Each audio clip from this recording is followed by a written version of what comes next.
नमः शिवाय। मैं हूं Shivangi Srilata Rai Chatterjee. Welcome in my channel Srilata's open window. This is the general tarot card reading channel. Please मेरी चैनल को सब्सक्राइब करें, बेल आइकन को दबा दीजिए और मेरी इस काम को थोड़ा सा और प्यार दिखाने के लिए एक लाइक बना दीजिएगा। शिव शंभू के आशीर्वाद से मेरी और आपकी ये जर्नी बस चलती रहे, इतनी सी ही दुआ है। Thank you so much. Okay, तो थंबनेल देख के आपको समझ में आ गया है ये रीडिंग किसका है, बोलो। कुंभ राशि की है। एक्वेरियस की ये स्पेशल रीडिंग है।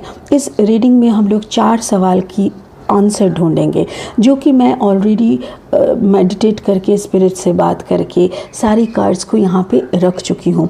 अभी मैं इस कार्ड्स की जो स्टोरी स्पिरिट हमें दिखाना चाह रहा है उसी को हम डिस्क्राइब करेंगे आप लोगों के सामने, ताकि सारे एक्वेरियस को पता चले कि उनकी सवाल और जवाब कैसे आ रहे हैं। तो मेरे सवाल कुछ ऐसे थे कि एक्वेरियस अभी कौन सी परिस्थिति के साथ लड़ रहे हैं, फाइट कर रहे हैं। एक्वेरियस की फाइटिंग कौन सी परिस्थिति के साथ है? क्या यह कोई परिस्थिति के साथ है, या तो फिर किसी दूसरे के साथ है, या तो फिर खुद के साथ है? ये मेरी सवाल थी, मतलब फाइट को लेके। क्वेश्चन नंबर 1 का ये आंसर आया, द न्यू विजन। ये ओशो जेन टैरो कार्ड है और ये नॉर्मल टैरो में आप देखोगे तो ये हैंग्ड मैन एनर्जी है। तो ये पकड़ लेते हैं, ये हैंग्ड मैन एनर्जी। तो मतलब मेरा सवाल था किसके साथ फाइट कर रहे हैं कुंभ राशि, तो मुझे मिला हैंग्ड मैन। ओके, उसके बाद जो सेकंड सवाल था, वो सेकंड सवाल था इमोशनल अटैचमेंट किसके साथ है। उनका इमोशनल कौन सा अटैचमेंट को वो ख़त्म करना चाहते हैं, या तो फिर उस इमोशनल अटैचमेंट की नेक्स्ट वर्जन को देखना चाहते हैं। मेरे को आंसर दिया द फिश। इस कार्ड नंबर 34 के द फिश, इसको भी ये उनका आंसर था। Okay fine. क्वेश्चन नंबर 3 था मेरा कि एक्वेरियस कुंभ राशि क्रिएट क्या करना चाह रहे हैं, वो क्या तैयार करना चाहते हैं, क्या बनाना चाह रहे हैं अपनी लाइफ के साथ, दूसरों के साथ, अपना एनर्जी के साथ, क्या क्रिएट करना चाहते हैं। तो मुझे मिला S of fire. And last question was कि एक्वेरियस के तरफ क्या आ रहे हैं, what is the blessing Aquarius is gaining from spirit की तरफ से, भगवान की तरफ से एक्वेरियस कुंभ राशि को कौन सा ब्लेसिंग मिल रहा है। तो मुझे मिला पेशेंस। ये नॉर्मल टैरो, ये गुड टैरो का कार्ड है, इसमें पेशेंस है। और ये नॉर्मल टैरो में आपको मिलेगा टेम्परेंस कार्ड, ठीक है, जो कि सजिटेरियस एनर्जी को बताते हैं। तो टेम्परेंस कार्ड, तो ये 4 कार्ड मिला। अब इसका क्लैरिफाई करते हुए मुझे ये 4 कार्ड मिला, ठीक है। अभी एक एक करके उसको अनफोल्ड करते रहेंगे कि कैसे क्या इसको हो रहा है, क्या आ रहा है, what exactly spirit wants to convey me the message. तो शुरू करते हैं। पहला है द न्यू विजन। अब न्यू विजन मतलब अगर हम इसको हैंग्ड मैन एनर्जी पकड़ेंगे तो एक इंसान जो कंप्लीटली सरेंडर कर चुके हैं, जो लॉजिक को अप्लाई नहीं करते, जिसके पास और कोई दिशा नहीं है, कुछ भी फाइट करने की हालत नहीं है। देखो, अगर आप इस पिक्चर को अच्छे से गौर से देखोगे तो देखो ये नीचे की तरफ एक इंसान ऐसे बैठे हैं, घुटनों के बल दोनों हाथ ज़मीन पे रख के वो ऐसे बैठे हैं, और इसी से ये ग्राउंड के साथ पूरा फिनिश हो जा रहा है, मतलब पूरा मिट्टी में मिल जा रहा है। और उसके वहीं से दूसरा एक इंसान टाइप की एनर्जी का जन्म हो रहा है, जिसके सारे शरीर में बर्ड्स की फेदर की तरह है, 2 बड़े बड़े विंग्स है। इसका मतलब क्या है? ये एक ट्रांसफॉर्मेशन, एक सरेंडर, एक न्यू विजन। मतलब जैसे जिस चीज़ को आप देख रहे थे नॉर्मल तरीके से हम लोग देख रहे हैं, कोरोना वायरस फैल चुका है, सारा दुनिया में लोगों की मौत की खबर, न्यूज़ खोलो तो मौत की खबर, न्यूज़पेपर पढ़ो तो मौत की खबर, लोगों को किसी को पूछो तो मौत की खबर। तो ये सब से हम लोगों को दिख रहा है कि जैसे महामारी चल रहा है, पूरा तांडव मचा रहा है पूरा दुनिया में। बट इसका अगर आप विजन चेंज करके देखोगे ना, तो मुझे जैसा लगता है क्लींजिंग चल रहा है। हम लोगों ने माँ धरित्री को, मदर अर्थ को बहुत गंदा कर दिया। हम लोग अपनी मनमानी कर रहा है पिछले कई सालों से, और अभी मदर अर्थ अपने आप को शुद्धिकरण कर रहा है, क्लींजिंग कर रहा है। वो अपना क्लिनजिंग करते हुए वो सारी सारी नेगेटिव थिंग्स को, सारी दूसरी मतलब जो चीज़ की ज़रूरत नहीं है माँ को, वो सब वो फेंक दे रही है। तो इसमें कौन जा रहा है, क्यों जा रहा है, ये सवाल नहीं आनी चाहिए। सिर्फ विजन चेंज कर लीजिए। विजन चेंज करने में क्या होगा, आप जैसे अभी सोच रहे हैं, डर रहे हैं, मौत आ जाए तो, अरे मौत आ जाएगा तो मर जाएंगे, मरने के बाद भी तो जाना तो है, वही जहाँ से आए हैं वहीं तो जाना है, तो इसमें डरने वाली कौन सी बात है। हाँ, आधा अधूरा कुछ छोड़ के जाना पड़ेगा। अगर ये आधा अधूरा तक ही मेरा सफ़र था तो इसी को छोड़ के जाना पड़ेगा। इसको लेके इतना डर लोगों के मन में, तो मुझे लगता है विजन चेंज करने से, मुझे ऐसा लग रहा है कि एक्यूरियस के लिए ये एक है कि अगर आप अपना विजन चेंज कर लोगे तो आपको मिलेगा। ये है क्लैरिफिकेशन, एस ऑफ कप्स। अगर आप अपना दृष्टिकोण, विजन, सोचने का तरीका, देखने का तरीका चेंज कर रहे हो तो आपको ये एस ऑफ कप्स, आपको प्यार ही प्यार मिल रहा है। एग्जैक्टली एक्यूरियस लास्ट पिछले कई सालों से अपने आप के साथ एक बहुत बड़ा युद्ध लड़ रहा है, खुद को गढ़ने की, लोगों की तरफ उंगली नहीं। No no no no, you can't change the world, you can't even control the world. What you can do, you can change yourself. आप खुद को चेंज कर सकते हो, खुद के ऊपर खबरदारी कर सकते हो, खुद को कंट्रोल कर सकते हो। और मैंने देखा है लास्ट पिछले बहुत सारी रीडिंग्स में कि कुंभ राशि खुद को तैयार कर रहे हैं, खुद के साथ लड़ाई, खुद को कंट्रोल, और वही उनका एक विजन चेंज कर रहे हैं। तो क्या वो लड़ रहे हैं, सवाल क्या था, कुंभ राशि कौन सी परिस्थिति के साथ लड़ रहा है, ये जो उनका विजन चेंज हो गया है, अभी वो कुछ और तरीके से देख रहे हैं, यही उसकी लड़ाई लड़ते लड़ते आज इस एस ऑफ कप्स की एनर्जी तक वो आ गए हैं। तो मैं तो कहूँगी कुंभ राशि, आप जो भी लड़ाई लड़ रहे थे, it was beautiful. May be आपका जो कम्बिनेशन है, हो सकता है कि आपकी लग्न या असेंडिंग में कोई वाटर साइन है, कैंसर, पाइसिस, स्कॉर्पियो, या तो फिर आप जिस इंसान के साथ प्यार के रिश्ते में हो, पार्टनरशिप में हो, अगर वहाँ पे भी कुछ मिसअंडरस्टैंडिंग्स चलते हैं क्योंकि उनका विजन और आपका विजन अलग है, तो भी वहाँ पे ये विजन भी एक दिन कामयाब होगा, एक दिन वो प्यार भी आपको मिलेगा, क्योंकि एस ऑफ कप्स का एनर्जी मुझे दिख रहा है। और उसी के ऊपर देखते हुए मुझे लग रहा है, हो सकता है आपके पार्टनर, हो सकता है कैंसर, पाइसिस, स्कॉर्पियो में से कोई वाटर साइन है। ठीक है, next question, where is Aquarius emotionally attached, कहाँ पे है आप अटैच। तो यहाँ पे आया द फिश कार्ड, ये बहुत इंटरेस्टिंग कार्ड है। क्यों इंटरेस्टिंग है, पहली बात तो ये है कि फिश देखते ही हम लोग को आता है कि ये पाइसिस एनर्जीज है, राइट। जैसे water sign, Cancer, Pisces, Scorpio, मैं थोड़ी देर पहले बोल रही थी, मे बी आपके कार्ड्स में या तो आपके पार्टनर हो सकते हैं कैंसर, पाइसिस एंड स्कॉर्पियो। तो उसके हिसाब से भी अगर देखें तो मुझे ऐसा लग रहा है कि आप इमोशनली कहीं पे अटैच हो, and that person can be Piscean. उसको छोड़ के ये बहुत शुभ होती है। हमारे जैसे हर पूजा में रहते हैं, जैसे मछली, हम बंगाली हैं, तो बंगाली लोग मछली को तो शादी ब्याह हर एक शुभ मुहूर्त में हम लोग को मछली लगता है। तो इसीलिए ना, ये fish is the symbol of money, financial abundance, wealth, पैसे का बढ़ोतरी, फिर गुड लक, हाँ, तो ये सब गुड विशेष, लग्जरीनेस, ये सब की ये जैसे ये प्रतीक है। तो मुझे ऐसा लग रहा है जैसे आपकी तरफ ये अटैचमेंट, आपका अभी भी इमोशनल जो अटैचमेंट है वो हो सकता है कि आपके पार्टनर अगर पाइसियन है तो, और नहीं तो पैसे की तरफ आपका एक अटैचमेंट है। ये अटैचमेंट आप दिन ब दिन बढ़ा रहे हो, बिकॉज आप उसको क्लैरिफिकेशन में आया एस ऑफ वॉन्ड्स, आपके अंदर एक फायर एनर्जी हो सकता है, नहीं तो कुछ नया शुरू करने का आप सोच रहे हो। बहुत अच्छा कार्ड्स निकला है, I am just crossing my finger, because मैं बहुत खुश हूँ। पिछले 5 रीडिंग मैंने किया है, this is the 6th reading, और इस 6th रीडिंग में इतना अच्छा कार्ड आया कि मेरे मन जैसे खुश हो जाना। देखिए, क्योंकि एस ऑफ वॉन्ड्स, एक ही कार्ड 2 बार आना, ये भी बहुत बड़ी साइन होती है। मुझे ऐसा लग रहा है जैसे आपकी ये जो इमोशनल अटैचमेंट है, ये सिर्फ पैसा या किसी पार्टनरशिप से भी बड़ी कुछ है, और वो है कुछ प्रतिष्ठा करने का, जैसे आप कुछ ब्रांडिंग करना चाहते हो, अपना खुद ब्रांड हो, अपना एक परिचय हो, इस दुनिया में आपके नाम लोग जाने, तो ये मुझे ऐसा लग रहा है कि ये विश आपका फुलफिल होने वाला है। आप ऐसा कुछ करने वाले हो और उसी काम पे ऑलरेडी लग चुके हो आप। ऐसा नहीं है कि आप घर में बैठे हो and you are just spending time and you are dreaming, not that. मुझे ऐसा लग रहा है कि आपको नींद ही नहीं आता। इस बात को सोचते हुए आपको हर वक्त लगता है कि कब मैं इसको पूरा करूँगी, कब मैं इसको पूरा करूँगी। और ये आपका ऑलरेडी, ये अटैचमेंट ऑलरेडी काम कर रहा है। Universe got your message.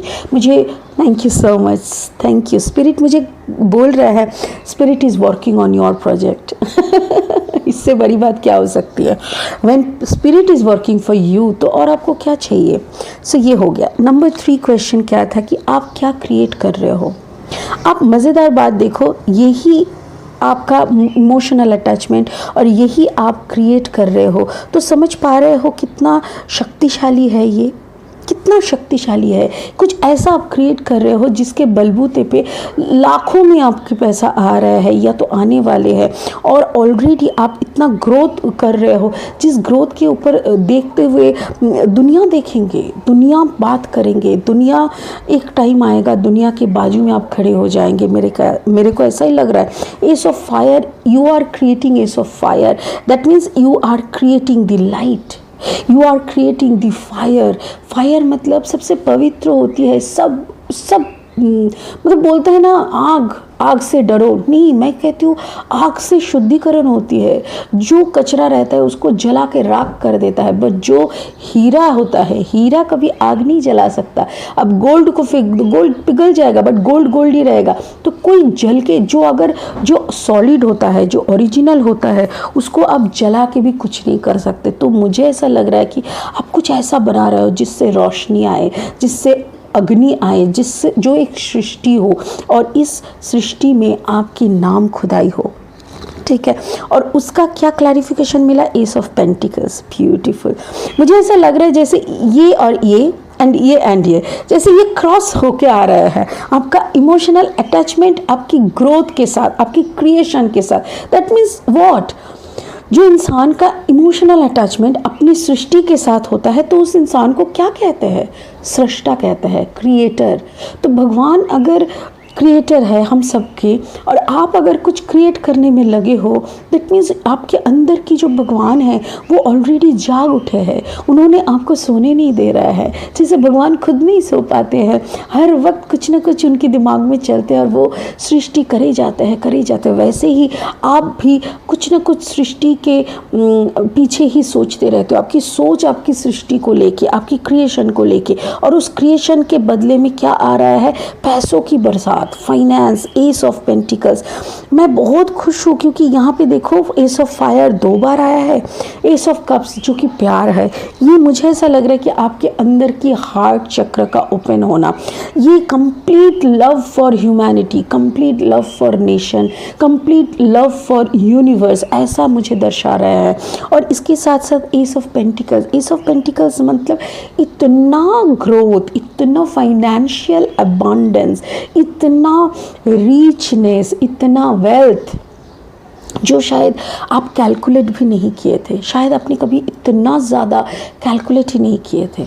ऐसा ही आ रहा है। ठीक है, पेशेंस, एक पेशेंस का कार्ड आया है। व्हाट इज ये है? कौन सा अबांडेंस आपके तरफ आ रहा है? एक्चुअली हमको तो सभी कार्ड्स में अबांडेंस दिख रहा है, बट ओवरऑल अगर ये क्वेश्चन का आंसर है पेशेंस है। पेशेंस मतलब टेम्परेंस कार्ड। टेम्परेंस कार्ड को अगर आप याद करेंगे तो देख सकेंगे कि टेम्परेंस एनर्जी ऐसी होती है कि आप इमोशन के अंदर आपकी पैर रख के दोनों कप्स के इमोशन को, दोनों कप्स मतलब फेमिनाइन एंड मैस्कुलिन एनर्जी को बैलेंस करते हुए आपकी एस ऑफ कप्स की प्रायोरिटी मतलब आपका हार्ट ओपन होना, और उसके बाद आपकी हार्ट चक्र ओपन हो जाना, आपका इंट्यूशन स्ट्रांगली काम करना, आपका थर्ड आई का ओपन हो जाना।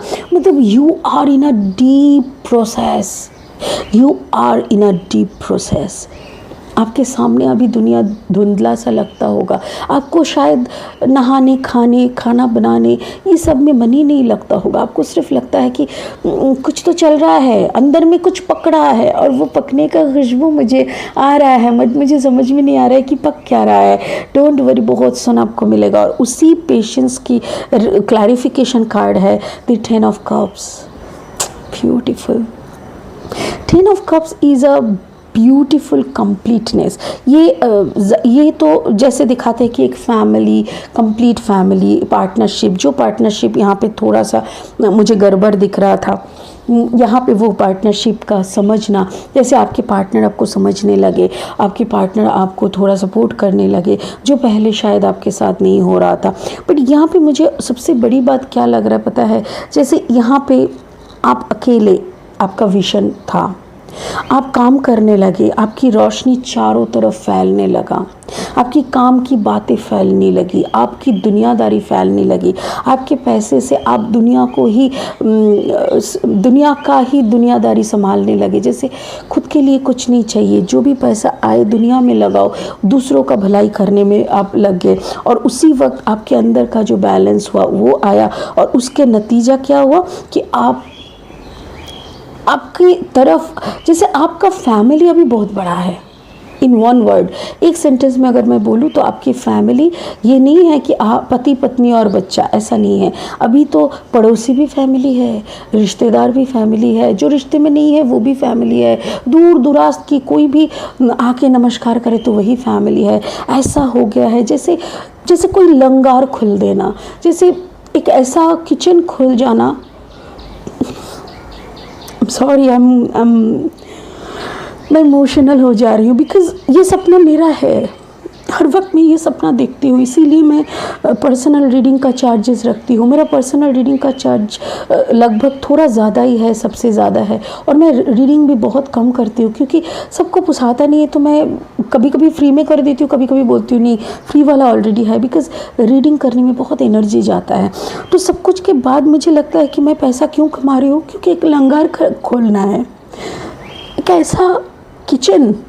ऐसा किचन जहाँ पे लोग आए तो उसको कभी भी खाना मिले। तो आई डोंट नो आप कौन हो क्यूरियस।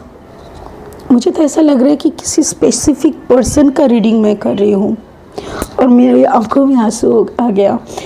आई एम सॉरी, मेरी वॉइस ब्रेक हो रहा है, because it is just showing my story. मुझे ऐसा लग रहा है जैसे ये मेरे ही कोई हमशक्ल का रीडिंग मैं कर रही हूँ। तो ये आपकी संसार है, ये संसार हर रोज़ बढ़ता जाएगा। पता है, मैं पहले भी बोल चुकी हूँ, ये चैनल जब मैं चालू की थी टैरो रीडिंग का, 5 महीने में मुझे 10,000 लोग प्यार देने लगे, सुनने लगे, समझने लगे, मेरे को सपोर्ट करने लगे। मतलब ये जो प्यार है, ये प्यार कुछ अलग है। ये प्यार आप गिन नहीं पाओगे, ये हाथ में गिनती में नहीं आता है, ऐसा प्यार आता है। तो यहाँ पे मुझे भी ऐसा लग रहा है कि कोई जो भी क्यूरियस हो, आप बहुत ही अच्छा काम कर रहे हो, क्योंकि बाहर काम करने के पहले हमको अंदर काम करनी होती है। जब तक आपके अंदर में संतुलन नहीं बन जाता, आप उसका एक्चुअली क्या होता है ना, हमारे अंदर जो होता है बाहर उसका रिफ्लेक्शन आता है, मिरर रिफ्लेक्शन। अगर आप अंदर में बहुत झगड़ा करते हो ना, तो बाहर भी दुनिया में आप सबके साथ झगड़ा करते हो। अगर आप अंदर में शांत हो तो बाहरी दुनिया कुछ भी करे आप शांत ही रहते हो। अगर आप अंदर में सर्विस प्रोवाइडर हो, हर वक्त सोचते हो इसको कैसे खुश रखें, इसको कैसे थोड़ा सा शांति दें, तो ऑटोमेटिकली वही रिफ्लेक्ट होता है, बाहरी दुनिया के लिए भी आप वही करते हो। तो ये सोच है आपकी, जो न्यू सोच, न्यू विजन, और उसी के नज़र से जब आप देखने लगे हो, धीरे धीरे ये आपका असली मकसद है जो कि होने वाला है। It is a timeless reading. ऐसा नहीं है कि इसको अभी देखना है, ये अभी के लिए है, नो, इसका कोई डेट और टाइम नहीं है। जब भी ये रीडिंग आपके सामने आए और अगर ये रीडिंग आपको रेजोनेट करते हैं तो ये रीडिंग आपका है। तो उसी हिसाब से देखा जाए तो ये रीडिंग किसी स्पेसिफिक एक्यूरियस की है, और जिनको टाइम जब होगा तभी आप देख पाएंगे। इट्स अ टाइमलेस रीडिंग, कोई बात नहीं है, कभी भी आप सुनो। और बहुत ही अच्छा कर रहे हो आप। ये एक स्पिरिट का मैसेज है, dharma unfolding. Remember that you are on a path, take one step at a time to happiness. Exactly, ये एक जर्नी है, ये ज़िंदगी जो है ना, ये जर्नी है। हर रोज़ इसका एक जायका टाइप का, जैसे आप कुछ बना रहे हो खाना, फिर आप उसको चख के देख रहे हो, नमक कम नहीं है ना, नमक कम है, थोड़ा सा डाल दिए, अच्छा मीठा लगेगा क्या, थोड़ा सा मीठा डाल दिए। ऐसे ही this is a journey, this is a path. एक एक स्टेप लेना पड़ेगा। जैसे पहले राइस बनाना है कि पहले दाल सब्जी बना लेंगे, फिर लास्ट में राइस को बनाएंगे ताकि गरम गरम हम राइस को परोस सके। तो ऐसा ही तो जो माँ खाना बनाते हैं उसको पता है कि पहले चटनी और उसके खीर और चटनी पहले बन जानी होती है, और उसके बाद सारी सब्जियाँ, दाल, और लास्ट में बनता है राइस। यही नियम है, वैसा ही आपको करना है। एक एक स्टेप एक एक टाइम में लेना है, और उसी में जो खुशी आपको मिलेगी, और वही स्टेप्स आपको ले चलेगा आपके हैप्पीनेस के ओर। ठीक है, it's a beautiful reading. Aquarius कुंभ राशि, मैं बहुत खुश हूँ। प्लीज़ स्टे ब्लेस्ड, बहुत खुश रहिए। ओम नमः शिवाय। Thank you so much.